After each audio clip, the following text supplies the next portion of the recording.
ঘটনাটা 31st নাইটের, অর্থাৎ রাত পোয়ালেই নতুন বছর। শহরের বিভিন্ন জায়গায় ছেলেমেয়েরা একসাথে লাল পানি খেয়ে নতুন বছরকে বরণ করে নিচ্ছে। এদিকে দেখা যায় জয়ী নামের একটি মেয়েকে, চোখে তার ভয় আর হতাশার ছাপ। জয়ী একটি থানায় আসে। কর্তব্যরত পুলিশ অফিসার তার ছিল্লের সুরে বলে ওঠে, আপনার যা বলার আপনি বলতে শুরু করুন, কী সমস্যা আপনার? জয়ী বলে, থানায় কোনো লেডি পুলিশ অফিসার আছে? আমি একজন ফিমেল অফিসারের সাথেই কথা বলতে চাই। অফিসার বিরক্ত হয়ে বলে, রাত অনেক হয়েছে, থানায় একজন মাত্র লেডি অফিসার ছিল, তাও সে বড়বাবুর সাথে ডিউটি দিতে বেরিয়েছে। আপনি ওই বাসের টেবিলে বসে অপেক্ষা করুন, সে আসলে কথা বলে নেবেন। জয়ী অপেক্ষা করতে থাকে। তখন জেলের মধ্যে থাকা আসামিরা জয়ীকে নিয়ে দুষ্টু কথা বলতে থাকে। এর মধ্যে লেডি অফিসার চলে আসে। জয়ীকে দেখে জিজ্ঞেস করে, কি কেস? অফিসার বলে, আপনাকে ছাড়া বলবে না, পুরুষ মানুষের ওপর ভরসা নেই। লেডি অফিসার তাকে নিয়ে অন্য রুমে চলে যায়। ক্যামেরার সামনে জবানবন্দি রেকর্ড করা হবে। লেডি অফিসার জয়ীর হাবভাব দেখে জিজ্ঞেস করে, আপনি কি ড্রিঙ্কস করেছেন? জয়ী উত্তরে বলে, আমার সাথে দুষ্টু কাজ করা হয়েছে। আজ রাতে অফিস কলিগদের নিয়ে নিউ ইয়ার পার্টি ছিল। জয়ীর বস ডিকের বাড়িতে পার্টির আয়োজন করা হয়েছিল। সেখানে জয়ী 3 প্যাক ড্রিঙ্কস করেছিল এবং সেই ড্রিঙ্কসটা ডিকে স্যার নিজের হাতে জয়ীর জন্য তৈরি করেছিল। একটা দৃশ্যে দেখা যায় সেদিন সকালেই জয়ী কোনো একটা কাজের জন্য ডিকের কাছে ক্ষমা চায়। ডিকে বলে, আমি রাগ করিনি, আসলে দোষটা তো আমার ছিল। জয়ী বলে, নর্মালি 3 পেগ খেলে আমার নেশা হয় না, নিশ্চয়ই ডিকে আমার ড্রিঙ্কসে কিছু মিশিয়েছিল। ওই ড্রিঙ্কসটা খাওয়ার পর থেকে আমার আর কিচ্ছু মনে নেই। লেডি অফিসার জিজ্ঞেস করে, কদিন ধরে অফিসে কাজ করছেন? সিন চলে যায় অতীতে। অফিসের হেড অফ মার্কেটিং বস রাজদীপ জয়ী তার কাজের সাফল্যের জন্য তাকে পুরস্কৃত করছিল। এ সময় ডিকে হাততালি দিতে দিতে সামনে আসে। রাজদীপ বলে, কিরে, কোথায় ছিলি? এত দেরি করে আসলি যে? ডিকে মজা করে বলে, জয়ীও তো আমার জীবনে দেরি করে আসলো, আগে আমাদের দেখা হলে এত তাড়াতাড়ি বিয়েই করতাম না। অর্থাৎ বিবাহিত হলেও ডিকের সুন্দরী রমণীদের প্রতি একটু দুর্বলতা ছিল। এই তা থেকে জিজ্ঞেস করে, এই ড্রেস পরেই কি পার্টিতে গিয়েছিলেন? জয়িতা বলে, না, ওই ড্রেস ছিঁড়ে গেছে, পরে চেঞ্জ করেছি। অফিসার বলে, কোনো ছবি আছে? জয়িতা বলে, পার্টিতে তার কলিগ প্রীতি ছবি তুলেছিল, তবে আমার ফোনটা ওই ঘটনার সময় ভেঙে যায়। অফিসার জানতে চায়, আপনার বেতনের টাকা দিয়ে এমন ফোন ব্যবহারের বিষয়টা ব্যালেন্স করতে পারেন? জয়িতা বলে, আমার বাড়িতে আমার মা ছাড়া সকলেই কর্মজীবী, অর্থাৎ একটা দামি ফোন ব্যবহারের সামর্থ্য জয়ীর আছে। ওদিকে জয়ীর বাড়িতে মেয়েকে ফোনে না পেয়ে জয়ীর মা খুব টেনশন করছিল, তবে বাবা একদম চিল মুডে রয়েছে, কারণ মেয়ে তো বলে গিয়েছে সে নতুন বছরের পার্টিতে চিল করতে যাচ্ছে। হয়তোবা নাচ গান করছে, তাই ফোনের দিকে কোনো খেয়াল নেই। বাবা জিজ্ঞেস করে, বিতানকে ফোন করেছিলে? মা বলে, হ্যাঁ, ওকে ফোন করেছিলাম, ও বলল বিকেলবেলা ওর ওখানে গিয়েছিল, সন্ধ্যার পরে আবার বেরিয়ে এসেছে। বিতান হলো জয়ীর ফিয়ন্সে। দেখা যায় দুজন মাত্রই দুষ্টু কাজ শেষ করল। বিতান ছেলেটা খুব ফ্রি মাইন্ডের একজন মানুষ, অর্থাৎ জয়ীর ব্যক্তিগত জীবন নিয়ে তার কোনো ধরনের মাথা ব্যথা নেই। বিতানের কাছ থেকে জয়ী পার্টিতে চলে যায়, আর সেই পার্টিতেই জয়ীর সাথে কেউ দুষ্টু কাজ করে। পরে কিছুটা জ্ঞান ফিরলে সেখান থেকে বেরিয়ে জয়ী আতঙ্কিত হয়ে রাস্তার মধ্যে বসেছিল। তখন রাজদীপ জয়ী তার এমন অবস্থা দেখে তাকে হেল্প করতে চায়, কিন্তু জয়িতা তখন আর কাউকেই বিশ্বাস করতে পারছিল না। দুষ্টামি করার সময় জয়ীর ড্রেসটা ছিঁড়ে ফেলা হয়েছিল। জয়িতা সেই ড্রেসটিও তার সাথে করে নিয়ে এসেছে, যদি তদন্তে কোনো কাজে লাগে। অফিসার জিজ্ঞেস করে, আপনি কি শিওর সে ডিকেই ছিল? জয়িতা বলে, আসলে কে ছিল সেটা বুঝতেই পারছি না। ডিকের দেওয়া ওই ড্রিঙ্কসটা খাওয়ার পরই চোখের সামনে সব ঝাপসা হতে থাকে। শুধু মনে করতে পারছি এক এক করে আমার পরনে থাকা সব কিছু ছিঁড়ে ফেলা হলো। খুব শক্তিশালী একজন মানুষ ছিল, আমার বাধা দেওয়ার কোনো ক্ষমতাই ছিল না। এই বলেই জয়িতা কান্নায় ভেঙে পড়ে। অফিসার বলে, তার মানে ডিকে নয় বলছেন, তাই তো? জয়িতা বলে, কিন্তু পার্টিতে তো ডিকে স্যারই আমাকে ড্রিঙ্কসটা দিয়েছিল। অফিসার বলে, ড্রিঙ্কস দেওয়া আর দুষ্টামি করা এক বিষয় নয়। বলতে বলতে জয়ীর পরনের কাপড় থেকে স্মেল পেয়ে অফিসার বলে, আপনিও ক্লাসিক গার্ল পারফিউম ব্যবহার করেন দেখছি, এটা আমিও ব্যবহার করি। জয়ী বলে, না, আমি ফ্লাওয়ার জেট ব্যবহার করি, গন্ধটা কাছাকাছি আর কি। অফিসার বলে, আচ্ছা, আপনার ডিকের উপর কেন সন্দেহ হচ্ছে বলুন তো? শুধুমাত্র ড্রিঙ্কস দেওয়ার কারণেই কি? জয়িতা বলে, ওর তাকানোটা ভালো না, শরীরে অপ্রয়োজনীয় টাচ করে ও। আপনারও নিশ্চয়ই এরকম অভিজ্ঞতা রয়েছে। অফিসার বলে, এদেশের সব মেয়েদেরই এরকম অভিজ্ঞতা রয়েছে, তার মানে এই না আপনি এই কারণে একজনকে ধর্ষণের অভিযুক্ত করতে পারেন। জয়িতা বলে, আমি গত 4 বছর ধরে ডিকেকে সহ্য করছি। আমি এই ব্যাপারে বসের কাছে কমপ্লেনও করেছিলাম, তবে কোনো কাজ হয়নি। যেদিন পার্টি হবে সেদিন সকালের ঘটনা। জয়িতা রাজদীপ স্যারের কাছে গিয়ে বলে, স্যার আজকে যদি আমি পার্টিতে না যাই তাহলে খুব বেশি অসুবিধা হবে। আমি জানি ডিকে স্যার আপনার অনেক বছরের পুরনো বন্ধু, কিন্তু তার ব্যবহার আমার ভালো লাগে না। অফিসে মোটামুটি নিজেকে মানিয়ে নেই, কিন্তু তার বাসায় আমি হয়তো নিজেকে মানিয়ে নিতে পারবো না। আবার শুনলাম ওনার ওয়াইফও নাকি বাড়িতে নেই। রাজদীপ বলে, আরে ও অতটাও খারাপ না, তবে ওর ঠাট্টা ইয়ার্কিগুলো একটু বেশি ডিপ হয়ে যায় আর কি। জয়িতা বলে, শুধু ইয়ার্কি নয়, ওনার কথা বলার মধ্যে অশ্লীলতা রয়েছে। রাজদীপ বলে, শোনো জয়ী, তুমি অবশ্যই পার্টিতে এসো। পার্টিতে আমিও থাকব, ডিকেকে আমি সাবধান করে দেব, কোনো অসুবিধা হবে না। দৃশ্য বর্তমানে আসে। জয়িতা বলে, আমি প্রায় সময় বন্ধুদের নিয়ে পার্টি করি। আমার বয়ফ্রেন্ড আছে, ওরও আমার সাথে যাওয়ার কথা ছিল, কিন্তু অন্য কাজ থাকায় যেতে পারেনি। ঠিক তখন বাইরে থেকে জয়ীর এসব বক্তব্য শুনে বড় স্যার ভেতরে প্রবেশ করে আর জয়ীর বয়ফ্রেন্ডের ব্যাপারে ডিটেলস জানতে চায়। জয়ী বলে, মাত্রই তো সব বললাম, আবার কেন বলতে হবে? অফিসার বলে, কারণ আপনার বক্তব্যের গোড়মিল আছে কিনা সেটা আমাদের বুঝতে হবে। আপনি ডিকের মতো একজন সম্মানী ব্যক্তির নামে গুরুতর অভিযোগ করছেন, যার কোনো ক্রিমিনাল রেকর্ডই নেই। বলুন, আপনি কে আর আপনার পরিবারের লোকজন কোথায়? দৃশ্যপট চলে আসে জয়ীর বাসায়। বাড়ির মধ্যে সকলেই টেনশন করছে। জয়ীর ভাই ফোন দিয়ে ফোনে পাচ্ছে না। এ সময় বাড়ির কলিং বেল বেজে ওঠে। দরজা খুললে জয়িতাকে দেখে কারো আর বুঝতে বাকি থাকে না যে বড় একটা অঘটন ঘটে গিয়েছে। পরক্ষণে ভাই বলে, তুই কি কমপ্লেন দিবি? পুলিশ কি তোর বয়ান মেনে নেবে? মা আফসোস করে বলে, কতবার বলেছি তুই এইসব চাকরি করিস না, রাত বিরাতে বাড়ি ফিরিস না, এসব পার্টি ফার্টিতে যাওয়ার কোনো দরকার নেই। যদি একবার আমার কথা শুনতিস তাহলে আজকের এই দিনটা তোকে দেখতে হতো না। কেন রে, আমাদের কি খাবার জোগাড় ছিল না? জয়িতা রেগে বলে, কি বলতে চাচ্ছ? সব দোষ আমার? ভাই বলে, তোর যে দায় নেই তা তো না। দেখ, আমার গিয়ে ইচ্ছে করছে লোকটাকে এখনই মেরে ফেলি, কিন্তু কাকে মারব? তুই তো নিজেই শিওর না লোকটা ডিকিয়ে না অন্য কেউ। দেখ, একটু স্বাভাবিকভাবে ভাব। জয়িতা রেগে বলে ওঠে, কি স্বাভাবিকভাবে ভাবব? যা ঘটছে সব আমার কারণে ঘটছে। তোদের যেতে হলে চল, না হলে আমি একাই থানায় যাচ্ছি। ভাই রেগে আরও দু কথা শোনাতে গেলে বাবা তাকে থামিয়ে দিয়ে বলে, ও আমার মেয়ে, তোদের কারো যেতে হলে চল, না হলে আমি ওর সাথে আছি। বাবা তার মেয়ের কাছে গিয়ে মাথায় হাত বুলিয়ে দিয়ে বলে, তুই যা, আমি তোর সাথে আছি। সিন বর্তমানে চলে আসে। বাবা, ভাই আর বয়ফ্রেন্ড তিনজনেই থানার সামনে চলে এসেছে। জয়ীর ভাই আর বয়ফ্রেন্ড তার বাবাকে বারবার শিখিয়ে দিচ্ছে কি বলতে হবে, সতর্ক থাকতে হবে, সবাই যেন একই কথা বলে। এদিকে থানার ভেতরে জয়িতাকে বলা হয় এবার পুরো ঘটনা লিখে দিতে। জয়িতা অবাক হয়, মানে আমাকে আবারও পুরো ঘটনা রিপিট করতে হবে? অফিসার বলেওছে, আগে যা বলেছেন তার থেকে এবার তো অনেকটা আলাদা বলছেন। আপনি আগে ডিকেকে সন্দেহ করেছিলেন, আর এখন বলছেন উনি নাও হতে পারে। আপনি লোকটার মুখই মনে করতে পারছেন না। জয়ী বলে, আমি শিওর ডিকেই ছিল। ওই দিন মাতাল অবস্থায় আমি ওয়াশরুমে যেতে চেয়েছিলাম, তখন ডিকে স্যারই আমাকে ওয়াশরুমে নিয়ে গিয়েছিলেন। তখন এক এক করে সকল আমন্ত্রিত ব্যক্তিরা চলে গিয়েছিল। স্যার বলেছিলেন দরজা বন্ধ করার দরকার নেই, কারণ মাথা খুঁড়ে পড়ে গেলে হয়তো বিপদ ঘটবে। ঘটনাটি ঘটেছিল ডিকের ওয়াশরুমে। রাত তখন 3:10 বাজে।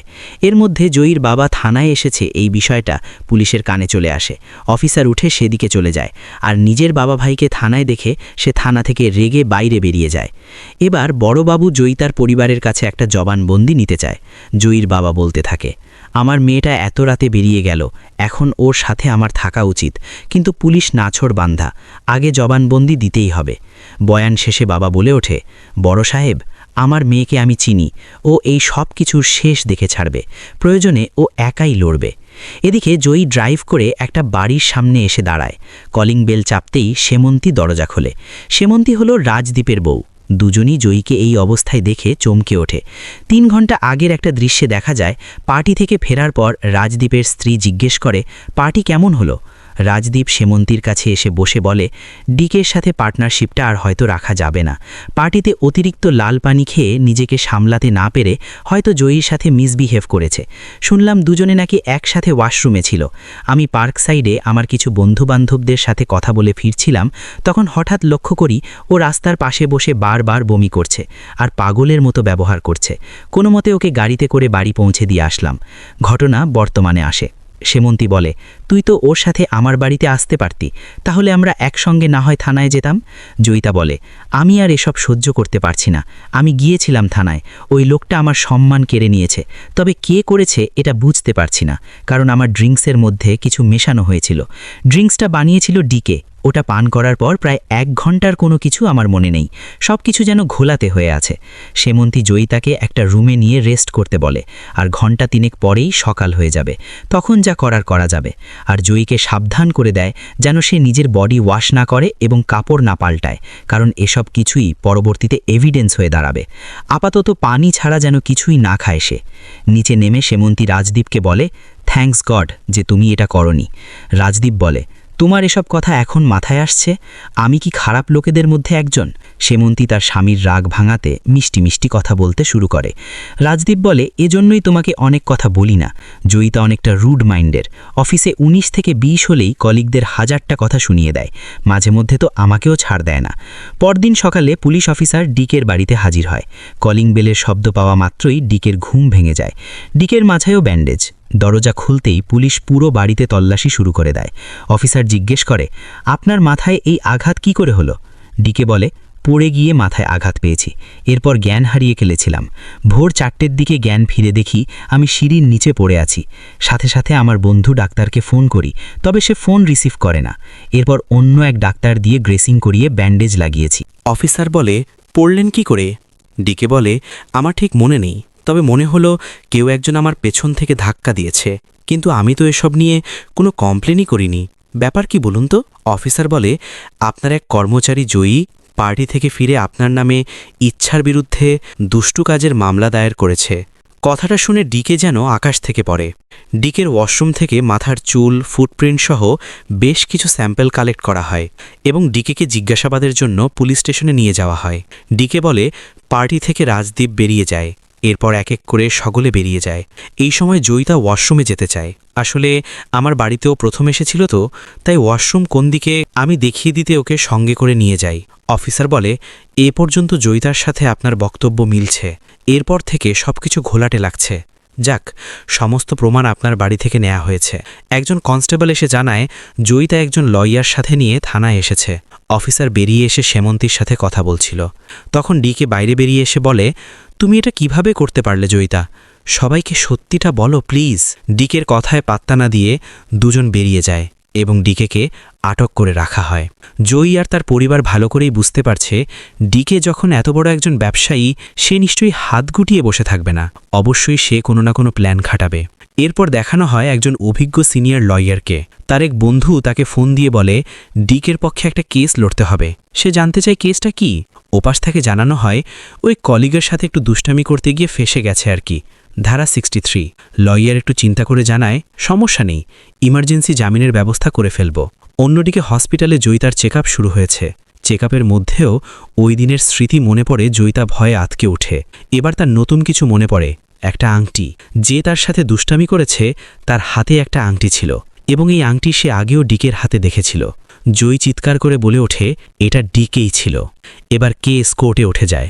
ডিকে আদালতের সামনে সব বলতে থাকে, আমাদের রিয়েল এস্টেটের ব্যবসা, রাজদীপ হচ্ছে আমার পার্টনার, জয়িতা আমার কোম্পানিতে সিএমও অর্থাৎ চিফ মার্কেটিং অফিসার হিসেবে নিযুক্ত রয়েছে। ওই দিন সন্ধ্যায় সে আমার ইনভিটেশনে আমার পার্টিতে এসেছিল। খাওয়া দাওয়ার মজামস্তি শেষে সকলেই বিদায় নিতে শুরু করে। এক পর্যায়ে জয়িতার ওয়াশরুমে যাওয়ার প্রয়োজন হলে আমি ওকে ওয়াশরুমে নিয়ে যাই। এরপর আমি বাইরে দাঁড়িয়ে থেকে তাকে দরজা না আটকাতে বলি, কারণ ও স্বাভাবিক ছিল না। পরক্ষণেই কেউ পেছন থেকে আমাকে মাথায় আঘাত করে। এরপর আমি জ্ঞান হারাই। এর বেশি আমার কিছু আর মনে নেই। ডিকের লয়ার বলে, ফরেনসিক রিপোর্ট বলছে এরপরে তিনি প্রায় 3 ঘন্টা বেহুশ হয়ে পড়েছিলেন। সেমন্তী বলে, জয়িতার স্টমাক ওয়াশ করে লাল পানির পরিমাণ খুব বেশি পাওয়া গেছে, যেটাতে ফ্লুনাইট জিপাম ট্যাবলেট মেশানো ছিল। এখন কথা হচ্ছে, জয়িতাকে ওই ড্রিঙ্কসটা আপনিই বানিয়ে দিয়েছিলেন তাই তো? ডিকে মাথা নিচু করে চুপ থাকে। এবার অপোজিট লয়ার জয়িতাকে কিছু জিজ্ঞাসাবাদ করতে চায়। তিনি বলেন, আমি সরাসরি দুষ্টু কাজের ব্যাপারে আসি। আমি জানি আমার কথার মধ্যে কিছু অস্বস্তিকর বিষয় থাকবে, তবে সত্যিটা তো সামনে আনতে হবে। আপনার বয়ান অনুযায়ী ডিকের সাথে আপনি দোতলায় উঠলেন, এরপর ওয়াশরুমে গেলেন। এই যে তাকে জড়িয়ে ধরে আপনি যে উঠলেন, আপনার কোনো রকম অস্বস্তি হয়নি? জয়িতা বলে, আমার ততটা মনে নেই। আসলে কি ওই সময়টা যদি আপনার খারাপ লাগতো তাহলে আপনি তখন চিৎকার চেঁচামেচি করতেন, নিজেকে ছাড়ানোর চেষ্টা করতেন, কিন্তু এরকম কিছু ঘটেনি বা আপনার মনে নেই। যাই হোক, এরপরেই আপনি টয়লেটে ঢুকলেন, দরজাটা খোলা ছিল, আর ডিকে অর্থাৎ দিবাকরবাবু আপনার পেছনে পেছনে গেল। জয়িতা আবার বলে, আমার এসব কিছু মনে নেই। উকিল বলে, আচ্ছা, আপনার সাথে যে ঘটনাটি ঘটেছে ওটা কি দাঁড়িয়ে দাঁড়িয়ে নাকি মাটিতে ফেলে করা হয়েছিল? উকিলের অতিরিক্ত দুষ্টু কথার কারণে জয়িতা খুবই অস্বস্তিতে পড়ে যায়। লজ্জায় কোর্টের ভিতরে থাকা জয়িতার বাবা আর ভাই বাইরে বেরিয়ে যায়। উকিল বলে, আমার কথা এখানে একটাই, ওনাকে যদি মাটিতে ফেলে এমন কাজ করা হয় তাহলে ঘটনার পুরো সময়ে একবারও কি তিনি লোকটার মুখ দেখতে পারেননি? তার ভাষ্যমতে তার কিছুই মনে নেই। তাহলে এই ব্যক্তির মুখের কথায় আমরা কি করে বিশ্বাস করব যে এই কেসের আসল আসামি ডিকে? আপনি কারো উপর দোষ চাপানোর আগে বিষয়টা তো আপনার মনে করতে হবে, তাই না? আপনার কি কিছুই মনে নেই? যেমন ওয়াশরুমের রং কেমন ছিল? জয়ী বলে নীল রঙের। উকিল বলে ভুল বললেন, দেয়ালটা সাদা রঙের ছিল। দেয়ালের ফোল্ডারে কী রঙের টাওয়াল ঝোলানো ছিল? জয়িতা বলে নীল রঙের। উকিল বলে ওটা আসলে সাদা রঙের। জয়িতা কান্না করে চিৎকার করে বলে ওঠে, আমি বলছি তো আমি ওসব কিছু মনে করতে পারছি না। এসব পরিস্থিতি দেখে সেমন্তী আদালতের কাছে কিছুক্ষণের জন্য ব্রেক চায়। বাইরে গিয়ে সেমন্তী জয়ীকে সাহস দিয়ে বলে, তুই ভয় পাস না, এরকম সব উকিলরাই কেসের মোড় ঘোরানোর জন্য উল্টাপাল্টা কথা বলতে থাকে। তোকে মন শক্ত করতে হবে। আমরা তো বুঝতে পারছি দিবাকরের জামিনের জন্য এসব বলা হচ্ছে। ব্রেক টাইম শেষ হলে উকিল জিজ্ঞেস করে, ওই ঘটনার পর আপনার পোশাক তো ছিঁড়ে গিয়েছিল, পরবর্তীতে আপনি পোশাক কোথায় পেলেন? জয়িতা বলে, একটা সময়ের পর টি শার্ট আমি ওয়াশরুমে পাই, এরপর ডিকের ওয়ার্ড্রোব থেকে 3/4 প্যান্ট পরে নেই। উকিল বলে, আচ্ছা, আপনি ওয়ার্ড্রোব খুঁজে পেলেন কিন্তু মেঝেতে একটা জ্যান্ত লোক পড়ে আছে, এই বিষয়টা আপনি খেয়াল করলেন না কেন? জয়িতা বলে, এরপর আমি পালানোর চেষ্টা করছিলাম, তখন মনে হলো পেছন থেকে কেউ একজন আমাকে ধাক্কা মারল, আর আমার হাত থেকে ফোনটা পড়ে গিয়ে ফোনটা নষ্ট হয়ে যায়। সিঁড়ি দিয়ে নামার সময় দেয়ালে একটা ঘড়ি দেখি, রাত তখন 3টা বাজে। উকিল সাহেব বলেন, সিসিটিভির ক্যামেরা ফুটেজে দেখা যায় যখন জয়িতা দেবী পালিয়ে যাচ্ছে তখন রাত 1:15 বাজে। উকিল জানতে চায়, ফরেনসিক রিপোর্ট অনুযায়ী আপনার শরীরে আপনার বয়ফ্রেন্ড এবং অন্য একজন ব্যক্তির বীর্য পাওয়া গেছে, তবে অবাক করা বিষয় হচ্ছে আপনি যাকে দোষারোপ করছেন তার বীর্য কিন্তু আপনার শরীরের মধ্যে পাওয়াই যায়নি। আপনার শরীরে তো বিভিন্ন ধরনের দাগ রয়েছে, তাই না? কিন্তু দিবাকরবাবুর শরীরে কিন্তু কোনো ধরনের দাগের চিহ্নও নেই। কথার সুর খারাপ হওয়াতে জয়িতা কান্না করে বলে ওঠে, আমাকে জোর করে দুষ্টুমি করা হয়েছে। উকিল বলে, আসলে উনি সেই দিন থানায় গিয়েছিল একটা মন গড়া গল্প নিয়ে। এই কথা নিয়ে দুই লয়ারের মধ্যে তর্ক লেগে যায়। আদালত তাদের দুজনকেই শান্ত হতে বলে এবং পরবর্তী ডেট দিয়ে দেয়। এদিকে জয়িতা পুরোপুরি ভেঙে পড়েছে। বাড়ি ফেরার পথে হুট করে জয়িতার এক আংটির কথা মনে পড়ে। আংটির বর্ণনা দিয়ে বলে, ওই আংটিটা তো দিবাকর স্যারের হাতেও ছিল। আংটির বর্ণনা শুনে সেমন্তী বলে, এই আংটি তো কতজনই পরে, এমন আংটি তো রাজদীপের হাতেও আছে। এই বলে সে নিজেও কিছুটা থমকে যায়। আসলে এই পাথরের আংটি একদিন ডিকের বউ ডিকে এবং রাজদীপকে উপহার দিয়েছিল। এবার সেমন্তীর তার হাজব্যান্ডের ওপরও সন্দেহ হতে থাকে। রাতে কৌশলে তার বরের হাত চেক করে, তবে তার হাতে সেই আংটিটা ছিল না। ওদিকে জয়িতা তার বাবার সাথে কথা বলছিল, তখন পাশের রুম থেকে গ্যাস লাইটের একটা আওয়াজ শুনতে পায়। জয়ীর ভাই আর বয়ফ্রেন্ড গ্যাস লাইট জ্বালিয়ে স্মোক করছিল। শব্দটা শুনে জয়ীর কিছু একটা মনে পড়ে যায়, তাই সে দ্রুত তার সেমন্তীকে কল করে। জয়িতা বলে, লাইটারের শব্দ শুনে একটা কথা মনে পড়ে গেল। আচ্ছা, ডিকে তো সিগারেট খায় না, তবে সেদিন ডিকের ওয়াশরুমে যে ঘটনা ঘটেছিল সেখানে আমি স্পষ্ট লাইটারের শব্দ শুনতে পেয়েছিলাম। সেমন্তী বলে, তুই এখন কোথায় আছিস? এখনই আমার সাথে দেখা করতে পারবি? জয়িতা বলে, আচ্ছা ঠিক আছে, আমি আধা ঘন্টার ভিতরেই পৌঁছে যাব। জয়ী তার ভাইকে জিজ্ঞেস করে, আচ্ছা ওই টিউনটার নাম কি?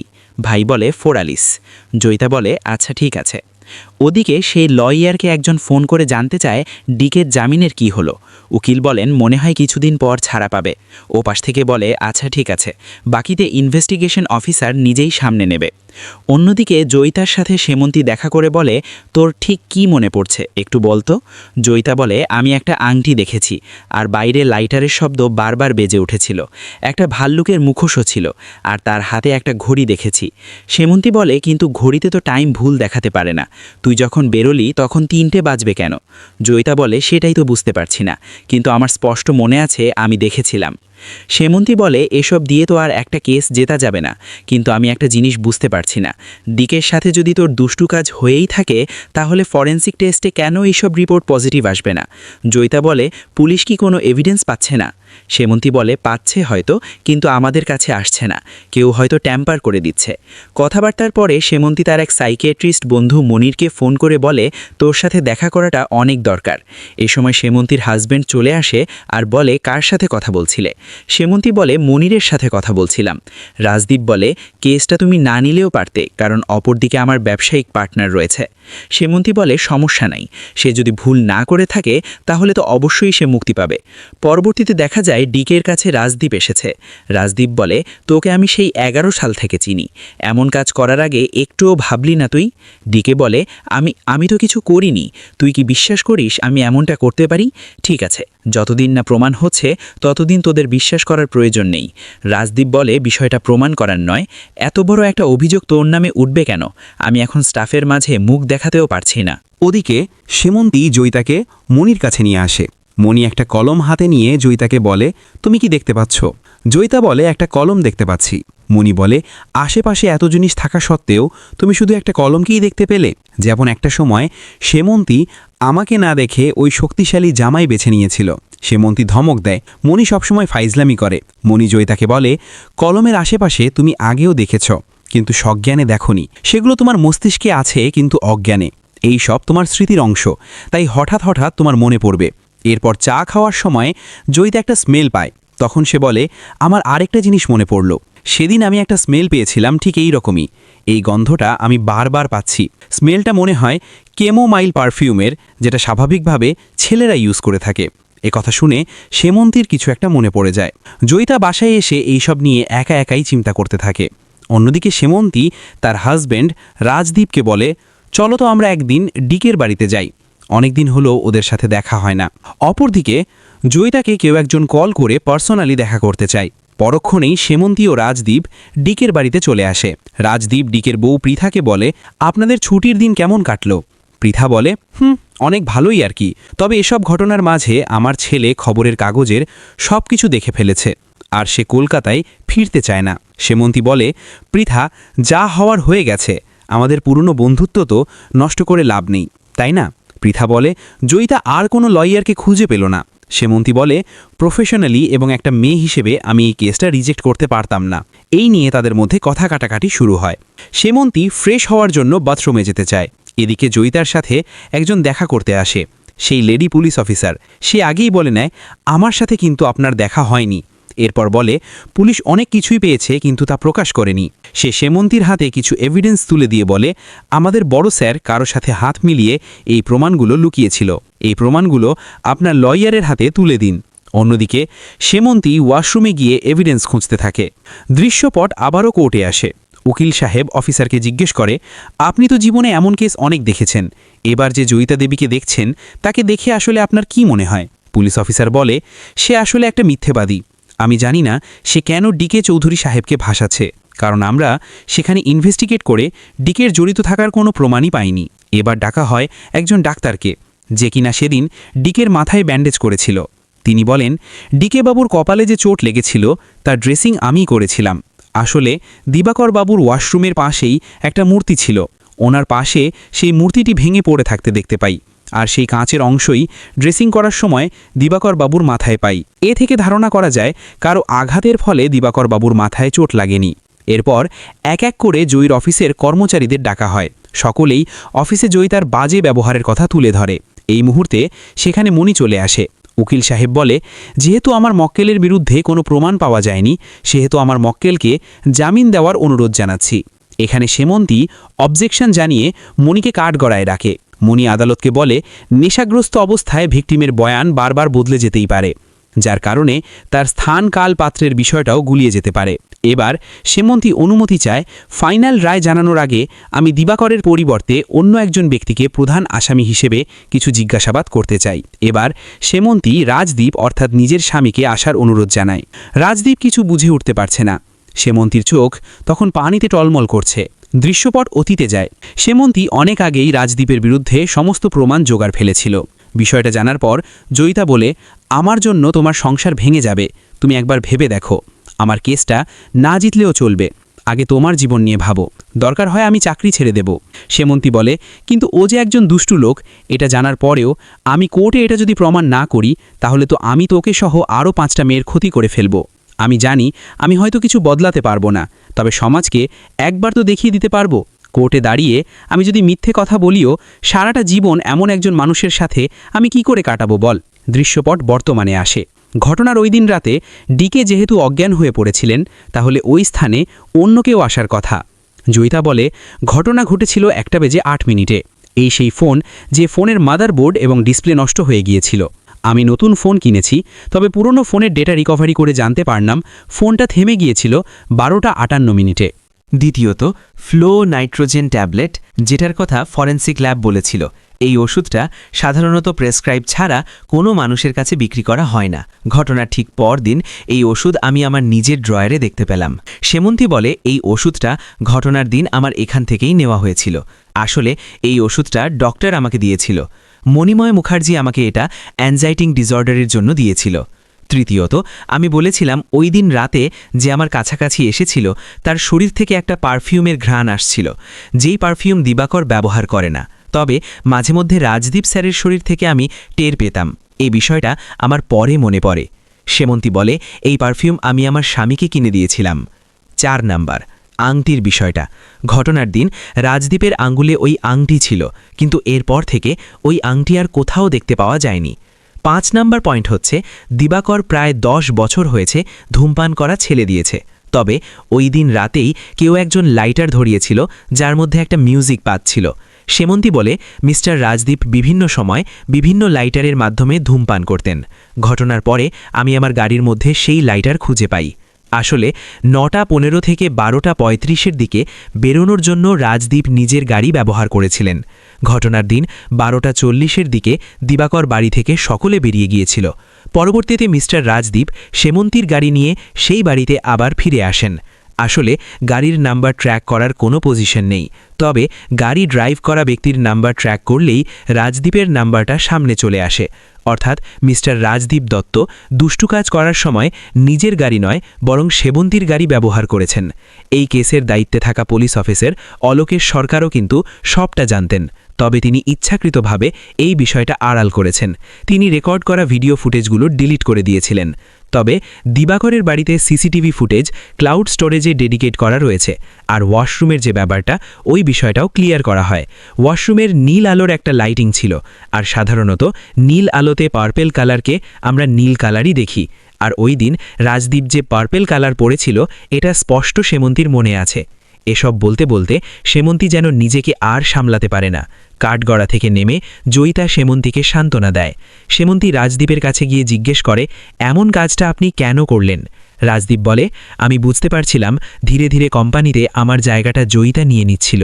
ভয় পেয়ে গিয়েছিলাম, ভেবেছিলাম ডিকে আমাকে সরিয়ে হয়তো জয়িতাকে পার্টনার করে নেবে। অতীতের দৃশ্যে দেখা যায় জয়িতার কাজের পারফরমেন্স দেখে দিবাকর বলে, রাজদীপ, তুই কোম্পানির ওনার, তোর পারফরমেন্স এত দুর্বল হলে চলবে? জয়ীকে দেখ, আমার তো মাঝে মাঝে মনে হয় জয়কে পার্টনার করে নিলে ভালো হতো। বর্তমানে রাজদীপ বলছে ও আমাকে বাদ দিতেই পারত, আমি তো শুধু ওর ওয়ার্কিং পার্টনার, টাকার ব্যাপারটা তো সম্পূর্ণ ওর।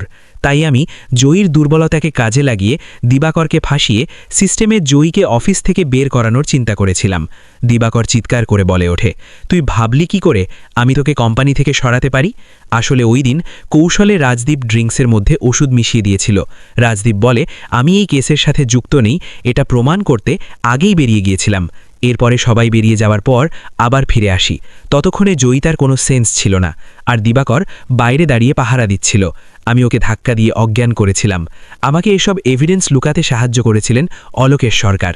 তবে শেষ পর্যন্ত আমি আমার স্ত্রীর কাছে ধরা পড়ে গেলাম। সেমন্তী বলে, আপনি কি পাগল? এই চাকরি চলে গেলে আপনার কি কোনো কাজের অভাব হতো? যাই হোক, কেসের মোড় ঘুরে যাওয়ার পর সেমন্তী রাজদীপের বিরুদ্ধে নতুন করে চার্জশিট ফাইল করার জন্য আবেদন জানায়। অবশেষে জাজ ডিকেকে বেকসুর খালাস প্রদান করে, তদন্তের সঙ্গে যুক্ত অফিসারকে সাসপেনশন অর্ডার করে, আর রাজদীপের ব্যাপারে আইনিভাবে নতুন করে ফাইল খোলা হয়। আদালতের রায় শেষ হলেই বিপক্ষ উকিলও সেমন্তীকে আশীর্বাদ করে যায়। অবশেষে জয়ী ন্যায় বিচার পায়। তবে কিছু কথা না বললেই নয়, জয়ের এমন অবস্থার জন্য সে নিজেও সমানভাবে দায়ী। সৃষ্টিকর্তা নারীদেরকে এমনভাবেই তৈরি করেছেন যে তাদের সব সময় নিজের সম্মান রক্ষার জন্য সতর্ক থাকা উচিত। জয়ী একটা অফিসে জব করে, তার উচিত শালীন পোশাক পরা, আবার রাতের বেলা পার্টিতে যাওয়া, একসাথে লাল পানি খাওয়া।